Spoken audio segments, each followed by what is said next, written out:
गणगौर पर्व की तैयारियां जोरों पर है। ग्राम चोली में होगी 2 स्थानों पर बाड़ियों की स्थापना। चैत्र मास के शुक्ल पक्ष के नवरात्र में मनाए जाने वाला गणगौर पर्व ग्राम चोली में धूमधाम से मनाने की तैयारियां जोरों पर हैं। इस वर्ष 25 मार्च से गणगौर पर्व का शुभारंभ होगा और पिछले 350 वर्षों से चली आ रही परंपरा के अनुसार गांव में 2 स्थानों पर बाड़ी बोई जाती है। बड़ी बाड़ी कमल पंडित के यहाँ और छोटी बाड़ी अरुण गीते के यहाँ। बाड़ियों की विशेषता और परंपरा। बड़ी बाड़ी में करीबन 230 और छोटी बाड़ी में 110 जवारों की टोकरी प्रतिष्ठित की जाती है। इस बार बड़ी बाड़ी में 120 रथों के निकलने की संभावना है। बाड़ी के लिए मिट्टी विशेष रूप से 2 स्थानों से लाई जाती है, जैसे कि केसर, कस्तूरी, चंदन और पवित्र गाय के कंडे मिलाकर तैयार किया जाता है। परंपरा के अनुसार चैत्र कृष्ण पक्ष एकादशी को बाड़ी बोई जाती है। बाड़ी के बाहर प्रतिदिन महिलाएं गणगौर माता की पूजा करती हैं।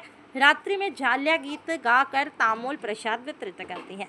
ग्रामवासियों की मान्यता के अनुसार 2037 तक रथ बोड़ाने के लिए परिवारों का मन्नत नंबर तय हो चुका है और इस वर्ष आयोजन में कमल पंडित, अश्विन ठाकुर, सचिन ठाकुर, विशाल ठाकुर, राधेश्याम पटेल, बलराम पटेल, जतेंद्र कटारा, चैतन्य गुरु, महेश कर्मा सहित कई ग्रामवासी सक्रिय भूमिका में निभा रहे हैं। गणगौर पर्व शिव पार्वती की भक्ति का प्रतीक है।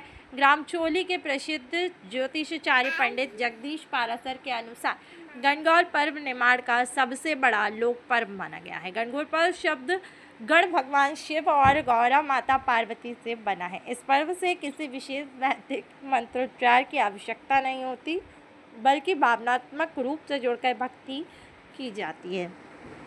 पर्व की शुरुआत चैत्र कृष्ण एकादशी से होती है, जब लोग पुरोहित के यहाँ टोकरियों में गेहूँ चढ़ाकर बाड़ी में बोते हैं। तो चैत्र शुक्ल तृतीय 1 अप्रैल 2025 को मुख्य पर्व मनाया जाएगा। पहले 30 मार्च को माता की घट स्थापना होगी। ज्वारे की टोकरियां घर जाने की रस्म पूरी होगी। इसके बाद 3 दिन तक गणगौर के लोकगीत और झारियां गाकर शिव पार्वती की आराधना भी की जाएगी। ग्राम चोली में गणगौर की भव्यता ग्राम चोली के पंडित अरुण गीते बताते हैं कि यहाँ गणगौर पर्व पूरे गांव की आस्था और श्रद्धा का प्रतीक है। गांव भर की महिलाएं झुंड बनाकर बाड़ी में पूजा करती हैं और पारंपरिक गीत गाती हैं। यहाँ गणगौर बाड़ी की विशेषता इसकी प्राचीनता, धार्मिक आस्था है, जिसे देखने दूर दूर से श्रद्धालु आते हैं। इस वर्ष ग्रामवासियों ने पूरी श्रद्धा उल्लास के साथ गणगौर महोत्सव मनाने की तैयारियां पूरी की है और गणगौर माता की कृपा से सभी पे बनी रहे, इसी प्रार्थना के साथ ग्राम चोली के भक्तजन पर्व का आनंद उठाएंगे।